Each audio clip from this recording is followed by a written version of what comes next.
Nous allons continuer sur les 10 vierges folles et sages.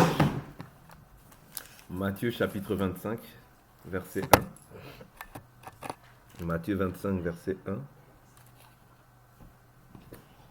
L'Écriture déclare: alors le royaume des cieux sera semblable à 10 vierges qui prirent leurs lampes pour aller à la rencontre de l'époux.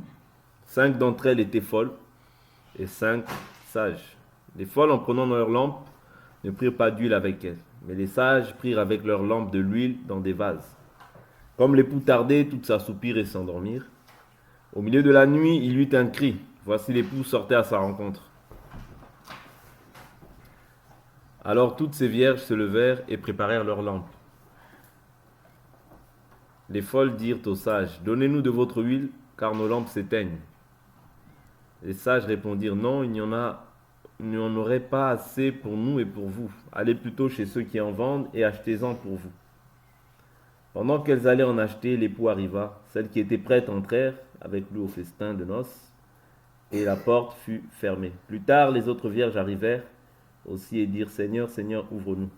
Mais il répondit: en vérité, je vous le dis, je ne vous connais pas. Veillez donc, puisque vous ne savez ni le jour ni l'heure. Donc nous avions essayé de voir un peu jusqu'à présent les aspects des 5 vierges folles et des 5 sages. Donc nous avons vu que les lampes étaient liées à l'enseignement, selon Psaume 119, 105 je crois. Il dit: ta parole est une lampe à mes pieds, une lumière sur notre sentier. Ok. Donc elles avaient les lampes, mais elles n'avaient pas d'huile avec eux. Nous avons vu que l'huile était aussi l'image du Saint-Esprit. Ok. Dans l'ancienne alliance, c'était le moyen par lequel les gens entraient en fonction pour une tâche bien précise. Donc en Israël, bien sûr, parce que Dieu était le Dieu d'Israël et il est toujours le Dieu d'Israël. Ouais, mais Israël aujourd'hui, c'est l'Église, parce que le juif véritable, ce n'est pas celui qui en a les apparences, mais le juif véritable, c'est celui qui l'est selon l'esprit. Et la Bible nous dit que cette circoncision ne vient pas des hommes, mais de Dieu. Ok. Donc la Bible nous dit ensuite, donc l'époux, la Bible dit que les sages, elles par contre, prirent de l'huile et le mirent dans des vases. Donc nous voyons que les vases ici, ce sont simplement les individus et l'huile réside dans un vase. Ok. Donc le vase ici, c'est les personnes qui ont conservé l'enseignement dans la pureté. Ok. Sans ajout, sans retrancher. Parce que la Bible nous dit, dans le livre d'Apocalypse chapitre 22, celui qui retranchera, vous voyez, une parole de la prophétie de ce livre, Dieu retranchera aussi sa part de l'arbre de vie. Celui qui ajoutera, Dieu ajoutera aussi les plaies décrites dans ce livre. Voilà pourquoi l'évangile, nous devons le garder dans sa pureté. Paul dira à Timothée, dans le livre de 1 Timothée, je prends l'écriture, pas dire n'importe quoi.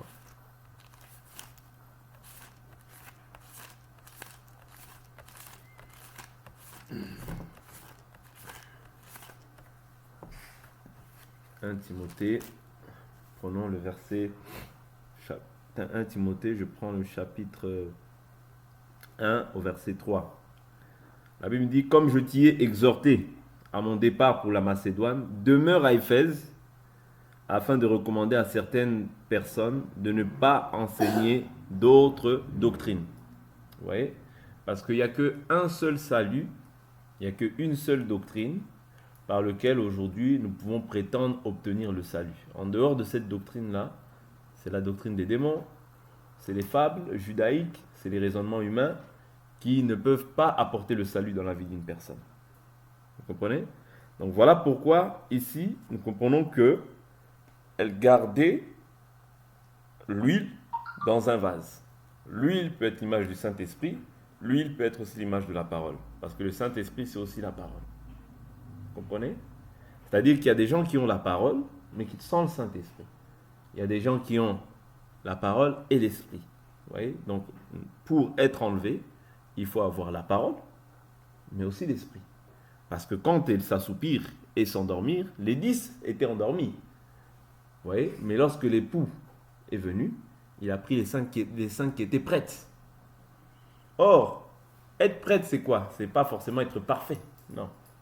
C'est pas ne plus avoir de péché ou de ne plus manifester une œuvre dans la chair. Mais c'est au moins de conserver ce que tu as. Garde-le jusqu'à la fin. Vous voyez? C'est ce que Jésus dira dans le livre d'Apocalypse.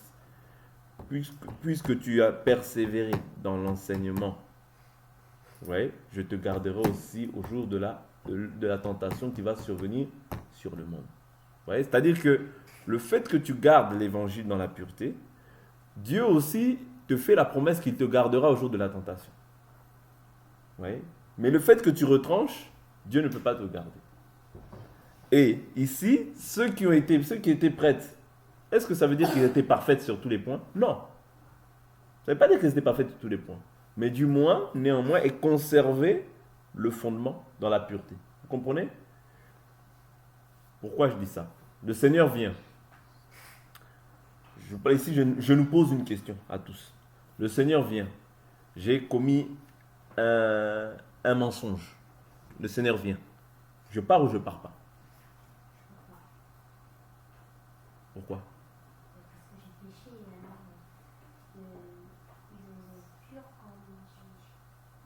C'est ton élément de réponse. Janice, je pars ou je pars pas?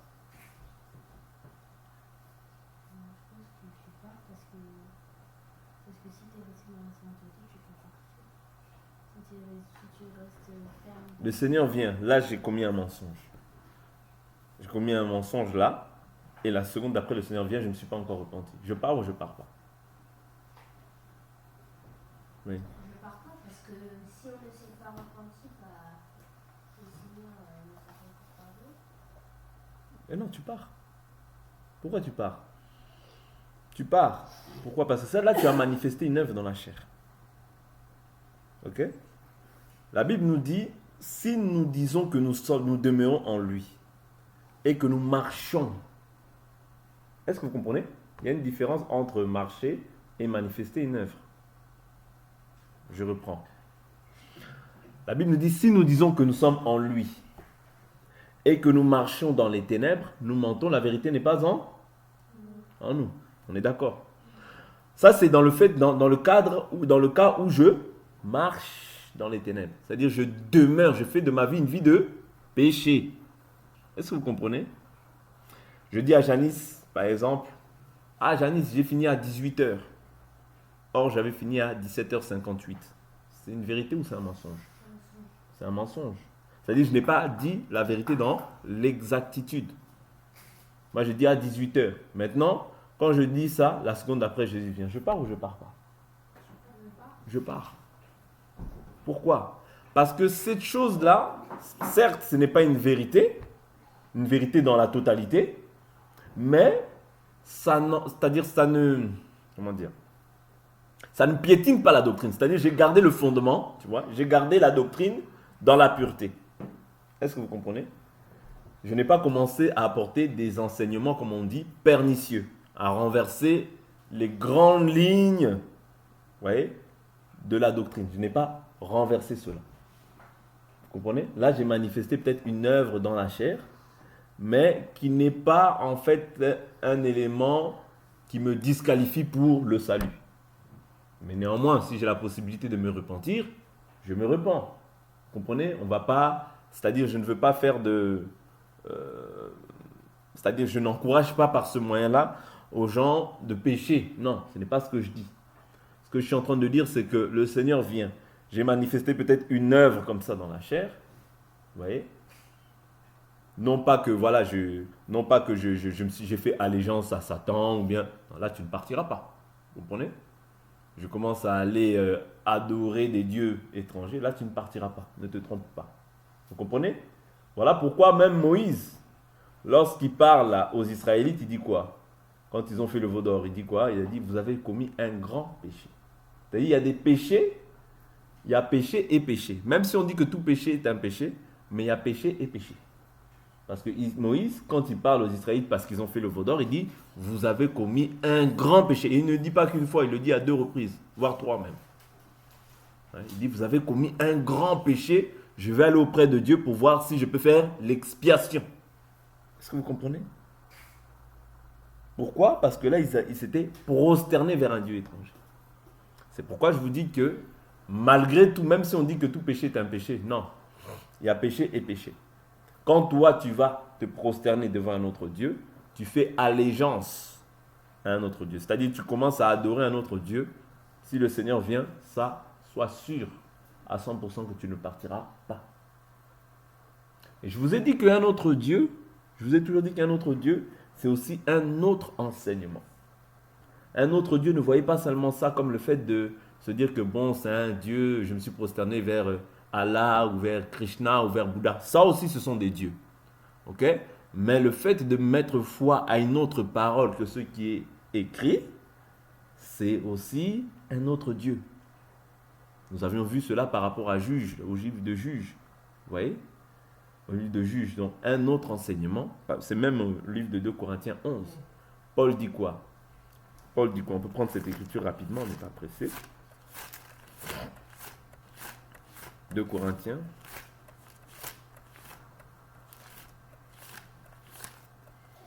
De Corinthiens 11.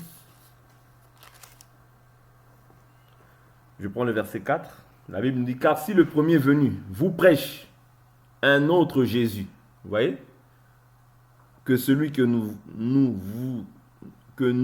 avons prêché, ou si vous recevez un autre esprit, est-ce que vous comprenez?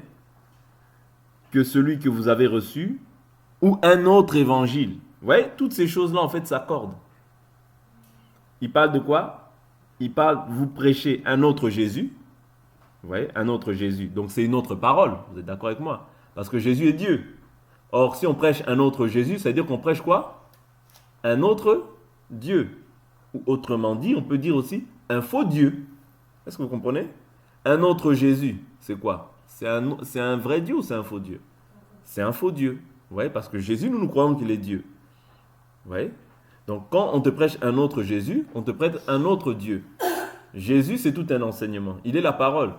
Mais quand on te prêche un autre Jésus, on te prêche une autre parole que celle qui est la vérité. Donc, c'est l'esprit, directement, nous devons comprendre que c'est l'esprit de l'erreur. Voilà pourquoi la Bible nous dit, nous savons que nous sommes de Dieu, le monde entier est sous la puissance du malin. Petits enfants, gardez-vous des idoles. Ça veut dire que tout ce qui est autre que ce que Jésus a posé, ainsi que les apôtres, c'est une idole. Est-ce que vous comprenez? C'est une idole. Et non pas la doctrine des saints. La doctrine des enfants de Dieu. Parce que c'est nous qui sommes saints. Quand nous croyons, que nous mettons la parole en pratique, nous sommes déclarés saints. Nous sommes déclarés justes. Pas par nos efforts, mais parce que Jésus nous a imputé sa justice, sa sainteté. Est-ce que vous comprenez? Donc, il parle d'un autre Jésus, il parle d'un autre esprit, et il parle de quoi aussi? Un autre évangile. Que celui que vous avez accueilli, vous le supportez fort bien. Vous voyez, qu'est-ce qu'il dit? Or, j'estime que je n'ai été inférieur en rien aux autres prétendus supérieurs.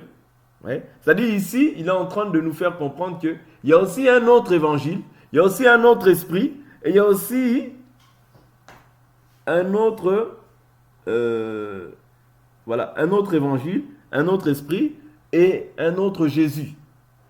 Ouais. Si on met foi à toutes ces trois choses-là, c'est fini, on n'est plus dans la doctrine de Jésus. Vous voyez, il y a des choses, il y a des éléments qui nous disqualifient directement. Lorsqu'on se prosterne ou bien qu'on accepte ces choses-là nous disqualifient directement. Voilà pourquoi nous, étant des enfants de Dieu, nous devons demeurer dans ce que nous avons entendu dès le commencement. C'était ça la bataille des apôtres. C'est-à-dire faire en sorte que l'Église véritable, qui a reçu le véritable enseignement, ne puisse pas être emportée ou ébranlée par les vents qui sont contraires. Parce que c'est ce qui va arriver aussi. Parce que Paul dira que je sais qu'après mon départ, il s'introduira parmi vous des loups redoutables qui n'épargneront pas la bergère. Vous voyez? Le loup, qu'est-ce qu'il vient? Il vient pour manger les brebis. Est-ce que vous comprenez? Voilà pourquoi notre combat, ce sera toujours le même. C'est-à-dire veiller, sonner l'alerte, afin que chacun d'entre nous puisse revenir aux fondamentaux de la parole. Parce que c'est les fondamentaux qui nous sauvent. Quand on sort des fondamentaux de la parole, même s'il y a des miracles, même s'il y a des signes, même s'il y a des prodiges, même s'il y a des dons, ce n'est pas ça qui détermine ce qu'il y a Dieu. Ce qui détermine qu'il y a Dieu, c'est le respect de chacune des écritures de la parole. C'est très important. Quand on respecte ça, on a l'aval de Dieu. Parce que n'oubliez pas, l'Éternel dit, je suis avec vous lorsque vous êtes avec moi. Maintenant, qu'est-ce qui s'est passé chez les vierges folles? Vous voyez? Elles avaient la parole. Comme nous avions vu hier dans Ésaïe chapitre 4. Vous voyez? Ils avaient le manteau, ils voulaient le manteau. Ils voulaient toutes ces choses-là, mais ils disent non, c'est-à-dire, nous porterons notre propre manteau, nous mangerons notre propre pain, donne-nous seulement ton nom, enlève notre honte. Le nom de Jésus aujourd'hui, il enlève la honte de beaucoup. Mais les gens veulent leur propre parole, les gens veulent se revêtir de leur propre justice. Or, la justice aujourd'hui, nous l'avons quand nous demeurons dans la parole. C'est ce que nous avions dit hier, que beaucoup aujourd'hui ont leur propre parole, mangent leur propre pain, ouais, veulent se revêtir de ce que eux veulent, ouais, mais ils veulent prendre simplement le nom. Or, la Bible nous dit quoi? Ne vous bornez pas à écouter, mais pratiquez la parole. Car si celui qui écoute sans pour autant mettre en pratique est semblable à une personne qui, ayant regardé son visage dans le miroir et s'étant détourné, ne sait plus à quoi il ressemble. Vous comprenez? Nous ne devons pas nous borner à écouter. Écouter, je vous dis toujours, c'est un jugement pour nous. Mais le jugement n'est pas pour nous en réalité. Le jugement est pour ceux qui n'auront pas pratiqué. Mais nous qui pratiquons, nous devons vraiment nous efforcer à mettre tout en pratique. Parce que je vous ai toujours dit que c'est le seul examen. Si tu réussis à 99,99, tu as échoué. Tu as échoué. Tu dois avoir 100. Quand je dis 100, ça ne veut pas dire que quand le Seigneur revient aussi, tu meurs, tu seras à 100%, mais au moins tu auras conservé la parole jusqu'à la fin. C'est ça le plus important. C'est ça que Paul dira, il dira, j'ai combattu le bon combat de la foi. Désormais la couronne de justice m'est réservée. Est-ce que ça voulait dire que Paul était parfait sur tous les aspects? Non. Mais il était parmi les parfaits. Il était saint. Il était juste, parce que notre justice ne dépend pas de nous, mais notre justice dépend de Christ. Et quand toi tu crois en Christ, que tu gardes jalousement sa parole, même si tu meurs demain, tu ne mourras pas. C'est-à-dire que tu vas simplement te reposer des œuvres que tu as posées sur cette terre. D'où l'importance qu'on te trompe sur tout, mais qu'on ne te trompe pas sur ton salut. Est-ce que vous comprenez? C'est ça l'importance, qu'on te trompe sur tout, mais le salut n'accepte pas. Si tu dois te séparer avec quelqu'un pour ton salut, sépare-toi. Pourquoi? Parce que ton salut, c'est ton éternité en réalité. Est-ce que vous comprenez? C'est-à-dire que ça ne s'arrête pas simplement sur la terre. Non. Nous qui avons l'espérance, nous n'avons pas l'espérance simplement pour les choses de la terre. Parce que la Bible nous dit, si nous espérons seulement aux choses de la terre, nous sommes les plus malheureux de tous les hommes. Vous comprenez? Si c'est simplement pour les maisons, pour les voitures, pour les diplômes, nous sommes les plus malheureux de toute la terre. Parce que ces choses-là, au bout d'un moment, tu les mettras dans un placard, elles vieilliront, et tu ne te souviendras même plus de l'endroit où tu l'as posé. Vous comprenez? Pourquoi? Parce que c'est des choses qui sont éphémères et passagères, qui sont là pour un temps. Mais ton éternité n'a pas de temps. Il y a un jugement à venir, je vous dis toujours. Ouais. Nous, les enfants de Dieu, nous sommes passés de la mort à la vie, des ténèbres à la lumière. Ouais. Nous sommes passés de la condamnation à la justification. Ouais. Nous sommes passés de la condamnation à la justification. Aujourd'hui, tu es déclaré juste, pas simplement parce que tu dis je suis juste, mais parce que tu gardes jalousement les commandements du Seigneur. D'où l'importance de pouvoir veiller sur sa vie. D'où l'importance de pouvoir garder jalousement le Saint-Esprit, de ne pas attrister le Saint-Esprit. Est-ce que vous comprenez? La Bible nous dit, n'attristez pas le Saint-Esprit. Vous voyez? Pour lequel vous avez été, je vais prendre l'écriture rapidement. N'attristez pas le Saint-Esprit, par lequel vous avez été scellés pour le jour de la rédemption. Je crois que c'est ça. Éphésiens chapitre 1. Éphésiens 4, verset 30. Ouais. N'attristez pas le Saint-Esprit de Dieu, par lequel vous avez été scellés pour le jour de la rédemption. Ouais. Comment est-ce qu'on attriste le Saint-Esprit? C'est naturellement quand on pêche. Oui. Et je vous ai dit que toute injustice est un péché. Oui. C'est-à-dire qu'on ne met plus juste dans nos voies, nous manifestons les désirs de la chair. C'est en ça qu'on attriste le Saint-Esprit. Est-ce que vous comprenez? Donc ici, nous voyons dans Matthieu 25, je reviens, qu'il s'assoupirent, qu'il dormirent. Quand l'époux vient, tout était endormi.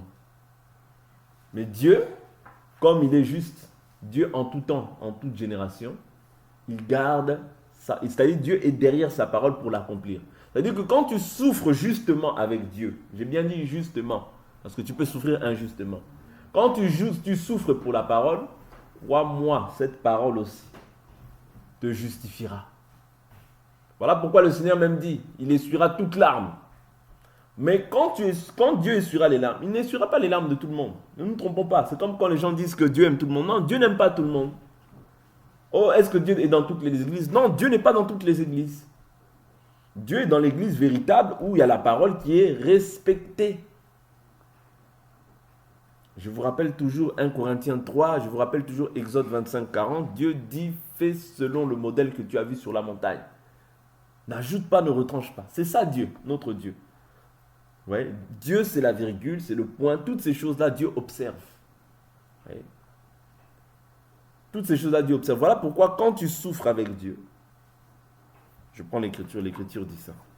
Si nous souffrons avec lui, nous hériterons aussi avec lui. 1 Timothée, allons rapidement dans 1 Timothée.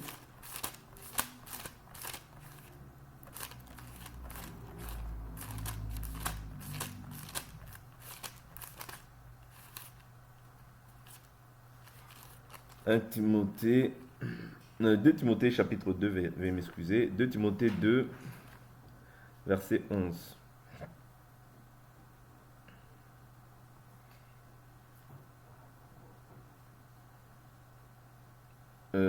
Je prends l'écriture même un peu plus haut, excusez-moi.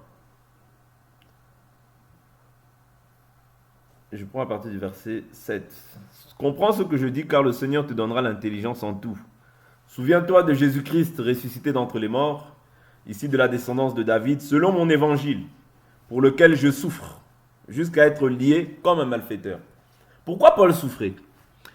Paul souffrait non pas parce qu'il avait commis des choses qui étaient contraires à la parole, mais justement parce qu'il observait la parole. Le fait d'observer la parole, tu souffriras, tu seras peut-être un calomnié, insulté, méprisé, négligé des hommes, abandonné des hommes, parce que tu conserves jalousement la vérité. Oui. Mais en conservant cette vérité, Dieu te conservera aussi. Et Dieu est juste. Les hommes peuvent être injustes, mais Dieu est juste. Il n'oublie pas tous les sacrifices même que nous faisons pour lui. Dieu n'oublie pas. Un homme peut oublier. Je vous prends toujours l'exemple de Joseph. Joseph était en prison, mais lorsque lorsque le panetier et les chansons quand il est sorti, il a oublié. Vous voyez, il a oublié et il a fait sa vie. C'est après 2 ans qu'il s'est souvenu. Vous voyez, l'homme peut oublier, mais Dieu n'oublie pas. Et la Bible nous dit quoi? Pour lequel je souffre jusqu'à être lié comme un malfaiteur. Mais la parole de Dieu n'est pas liée. Ah, vous voyez? Toi, tu peux être lié. Tu peux traverser des moments difficiles. Mais la parole n'est pas liée. Vous voyez? Cette parole qui t'a appelé, cette parole qui a donné la vie à tes membres, te donnera aussi la vie, même lorsque tu mourras. Voilà pourquoi garde jalousement la parole. Que personne ne te détourne du chemin de la vérité. Il n'y a qu'une seule vérité, il n'y en a pas 2. En dehors du chemin, c'est le mensonge. La Bible nous dit quoi? C'est pourquoi je supporte tout à cause des élus, afin qu'eux aussi obtiennent le salut qui est en Christ Jésus avec la gloire éternelle. Cette parole est certaine. J'aime beaucoup cette écriture. Si nous sommes morts avec lui, la première des conditions, c'est quoi? La mort.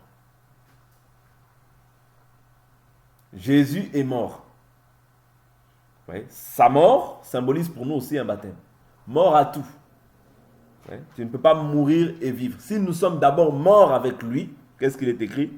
Nous vivrons aussi avec lui. Donc pour vivre avec Jésus, il faut accepter d'abord la mort. La mort au péché. La mort à l'injustice, afin de vivre maintenant pour la justice de Dieu. Jésus, aujourd'hui, s'il vit, il vit pour Dieu. Nous aussi, si nous vivons, si nous sommes morts en Christ pour vivre pour Dieu. Oui, parce que nous sommes une même plante. Tel il est, tel nous sommes. Est-ce que vous comprenez? Si nous vivons aussi avec lui, si nous persévérons, nous régnerons aussi avec lui. Oui. Donc, dans la persévérance, quand tu persévères, même si tu ne vois rien, continue à persévérer. Pourquoi? Parce qu'il y a une récompense à la persévérance que tu es en train de manifester chaque jour. Il y a une récompense qui est liée aux souffrances que tu traverses. Il y a une récompense qui est liée à tout ce dont tu te dépouilles pour le Seigneur. Il y a une récompense. Ne te dis pas que, ah oui, tout ça, c'est dur, c'est dur. Non. Le diable vient te souffléter dans ta chair que c'est dur. Mais toi, tu dois comprendre que tout ce que Dieu te demande est bon. Ouais, et la Bible nous dit, mon joug est léger. Ouais. Mais le diable vient souffléter toujours dans ta conscience que, pourquoi tout ça? Pourquoi tout ça? Pourquoi tant de mal? Pourquoi tant de souffrance? Le joug de Dieu est léger. Et n'oubliez pas, si nous souffrons avec lui, nous régnerons aussi avec lui. Ouais. Il y a un règne que tu dois vivre.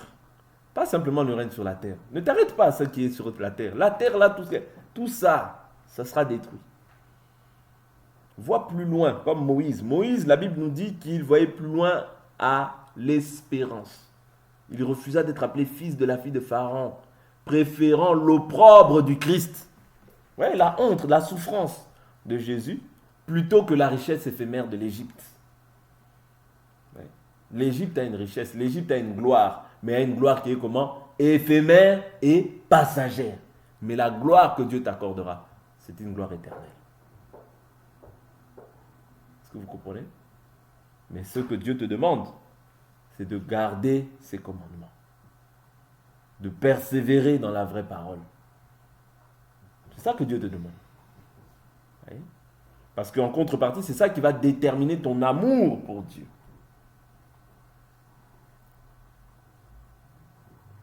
Il n'y a pas d'autre moyen par lequel on prouve son amour envers Dieu. Il n'y en a pas d'autre. Voilà pourquoi, voilà là où se fait la différence entre nous et les autres. Pourquoi? Parce que les autres, ils disent, Seigneur, je t'aime, je t'aime, je t'aime. Mais dans les actes, Dieu ne voit pas. Voilà pourquoi si le Seigneur vient, ces gens-là ne seront pas enlevés. C'est ça la différence. Il n'y a pas d'autre différence. Ouais. Ces gens-là ne seront pas enlevés. Pourquoi? Par rapport au manque de respect de la parole. Mais le respect de la parole fait que tu as l'approbation. Dieu scelle en fait ta parole. La personne peut être exaucée comme toi. Ce n'est pas l'exaucement de la prière qui détermine que Dieu est avec vous. Parce que Dieu, à la manière des hommes, il fait du bien aux méchants et aux justes. Est-ce que vous comprenez? Il fait du bien même aux méchants, même aux sorciers. Il peut lui faire du bien. Il peut lui faire du bien. Parce que dans sa position de père, il est créateur. C'est-à-dire même le sorcier, c'est Dieu qui l'a créé. Est-ce que vous comprenez? Donc il peut aussi lui faire du bien. Même peut-être te faire du bien plus qu'à lui qu'à toi. Mais vous n'avez pas la même espérance. C'est ça qui nous différencie. Même si je souffre aujourd'hui, moi je souffre avec l'espérance. Mais lui, il souffre par rapport aux choses de la terre et il ne verra pas c'est-à-dire on n'a pas la même espérance. On ne va pas au même endroit. Voilà pourquoi nous avons l'espérance que si nous persévérons, nous régnerons aussi avec lui. Si nous le renions, lui nous reniera. Lui aussi nous reniera. Si nous sommes infidèles, lui demeure fidèle, car il ne peut se renier lui-même. Oui. Il y a une différence entre renier et l'infidélité. C'est-à-dire, je peux manifester un acte d'injustice, c'est une infidélité. Mais ce n'est pas renier Jésus. Est-ce que vous comprenez? Parce que si tu renies Jésus, Jésus te reniera. C'est ça que la Bible nous dit. Vous voyez? Mais si tu es infidèle, la Bible nous dit, tout péché est une injustice, ou autrement dit, une infidélité. Vous voyez? Donc, c'est pas pour autant, voilà pourquoi tout à l'heure je vous ai dit que tu peux manifester une œuvre dans la chair. Si Jésus vient la seconde d'après, tu seras enlevé. Vous voyez? Mais si tu renies Jésus, tu ne seras pas enlevé. Est-ce que vous comprenez? Là, l'Écriture nous prouve ces choses-là. Donc ici, nous devons comprendre que la différence entre la Vierge sage et la Vierge folle, c'est lié par rapport à l'enseignement. tout est lié par rapport à l'enseignement. Ouais. La Vierge sage, toutes s'étaient endormies. Ouais. Ce n'est pas que la Vierge sage n'était pas endormie, non, ils étaient aussi endormis. Mais ils avaient toujours la lampe et l'huile. L'enseignement et la parole. Et le Saint-Esprit. Ouais. La parole et l'Esprit. C'est ça qui va déterminer en fait que tu seras enlevé. Ouais. Sans ces deux choses-là, tu ne partiras pas à la rencontre de l'époux. Voilà pourquoi il est très important de veiller sur ce que nous recevons. Et de savoir que tout ce que je reçois là, c'est pour mon salut. Et de savoir que toutes ces personnes-là, la Vierge sage, la Vierge folle, comme j'ai dit hier, la Vierge folle passera par la grande tribulation. Ils passeront par la grande tribulation selon Apocalypse. Ouais. Et à ce moment-là, s'ils ne renient pas Jésus, du moins ils seront tués d'une manière atroce. Voilà pourquoi aujourd'hui Dieu permet que nous puissions l'accepter dans la douceur. Ouais. Nous puissions accepter Jésus dans la douceur, ouais, dans la tranquillité. Mais à condition d'observer et de mettre en pratique sa parole. Ouais. Sinon, ceux qui ne croient pas seront sauvés, mais avec les tribulations. C'est-à-dire ils passeront par la grande tribulation. D'où l'évangile, comme je vous le répète, c'est l'observation de la parole dans son entièreté. C'est-à-dire les personnes là, si Jésus vient aujourd'hui, toutes ces églises que nous voyons là-haut, ceux qui ne respectent pas la parole, passeront par la grande tribulation. Je répète, la grande tribulation, qu'est-ce qui va se passer? C'est l'Antichrist maintenant qui va venir régner sur la terre. De la même manière que le Fils de Dieu est venu régner sur la terre, pour pouvoir accorder la vie, l'Antichrist maintenant, lui, va venir pour pouvoir faire quoi? Apporter la mort. Vous voyez? C'est-à-dire à donner maintenant le cachet 666 à ceux qui croiront, ceux qui accepteront cette marque-là, c'est fini. Pour eux, il n'y aura plus de pardon.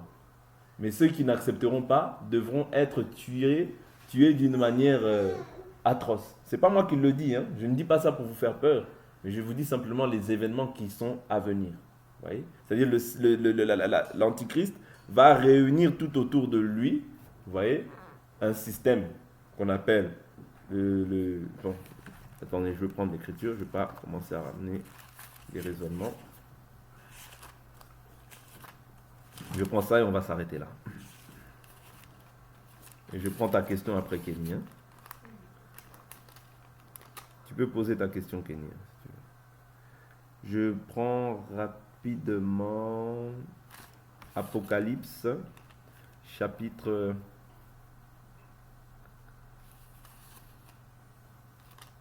Je prends Apocalypse chapitre 7. Apocalypse chapitre 7, je prends le verset 9. Après cela, je regardais, voici une grande foule que nul ne pouvait compter, de toute nation, de toute tribu, de tout peuple et de toute langue. Ils se tenaient devant le trône et devant l'agneau, vêtus de robes blanches et de palmes à la main. Et ils criaient d'une voix forte, « Le salut est à notre Dieu qui est assis sur le trône et à l'agneau. » Et tous les anges se tenaient autour du trône, des anciens et des 4 êtres vivants. Ils tombèrent la face contre terre devant le trône et ils adorèrent Dieu, en disant Amen, la louange, la gloire, la sagesse, l'action de grâce, l'honneur, la puissance et la force sont à notre Dieu, au siècle des siècles. Amen. Alors l'un des anciens prit la parole et me dit, ceux qui sont vêtus de robes blanches, qui sont-ils et d'où sont-ils venus? Je lui répondis, mon Seigneur, tu le sais. Et il me dit, ce sont ceux qui viennent de la grande tribulation. Ils ont lavé leurs robes et les ont blanchis dans le sang de l'agneau. C'est pourquoi ils sont devant le trône de Dieu et lui rendent un culte jour et nuit dans son temple. Celui qui est assis sur le trône dressera sa tente sur eux. Vous voyez? Donc ici, ceux qui viennent de la grande tribulation, ce n'est pas ceux qui... C'est-à-dire, c'est la Vierge sage, folle, sera sauvée. Mais comment? Elle passera par la tribulation. Est-ce que tu comprends? Ah, c'était ça ta question? La Vierge sage, la Vierge folle, sera sauvée. Mais comment? Par la tribulation. Sauf ceux qui accepteront la marque de la bête. Quand tu acceptes la marque de la bête, c'est fini. C'est comme nous aujourd'hui, nous avons cru en Jésus, nous avons la marque de Jésus. C'est pas moi qui dis, c'est Galates chapitre 6, la Bible nous dit que personne ne me cause du tort, Je porte sur mon corps les marques de Jésus.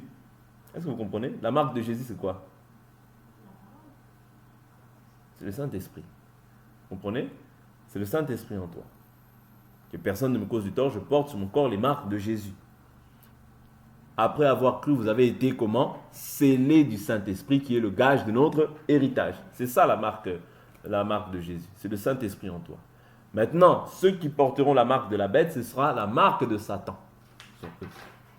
Pour eux, c'est fini, il n'y aura plus de pardon.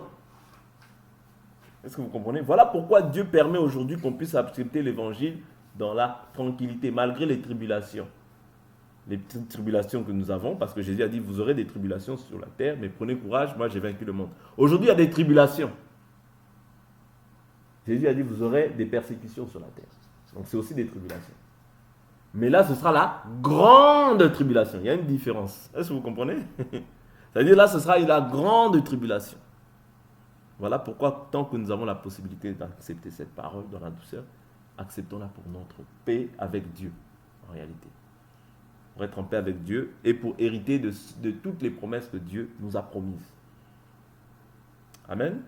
Donc c'est un peu ça. Si je ne veux pas trop rentrer dans la grande tribulation, mais c'est un peu ça. C'est-à-dire que quand nous allons aller à l'enlèvement, 1 Thessaloniciens chapitre 4, nous allons rejoindre le Seigneur dans les airs, nous allons aller au festin des noces. Vous voyez? 7 ans dans le festin des noces, 7 ans de tribulation, de grande tribulation sur la terre. Toi, tu es dans les noces. Sur la terre, eux, c'est la souffrance. Vous voyez? Il y aura le règne de l'Antéchrist qui va agir. Nous, maintenant, nous serons dans les noces avec le Seigneur. Voilà pourquoi Dieu permet que nous puissions entendre cette parole dans la paix aujourd'hui. Acceptons l'évangile dans la paix pour être en paix avec le Seigneur. L'évangile, c'est l'évangile de paix. L'évangile, c'est l'évangile de grâce. Vous voyez? Donc, quand tu as trouvé grâce, glorifie Dieu. Mets ta vie en ordre pour ton salut. Parce que le salut, c'est en commun. Ouais. Le salut, c'est en commun. Mais il devient aussi, par moments, individuel, même s'il n'y a pas une écriture qui dit ça. Mais la Bible nous dit que le salut est en commun. Mais la Bible nous dit à celui qui croira. Celui qui croira sera sauvé. Celui qui ne croira pas sera condamné. Vous comprenez? Donc, on va s'arrêter là.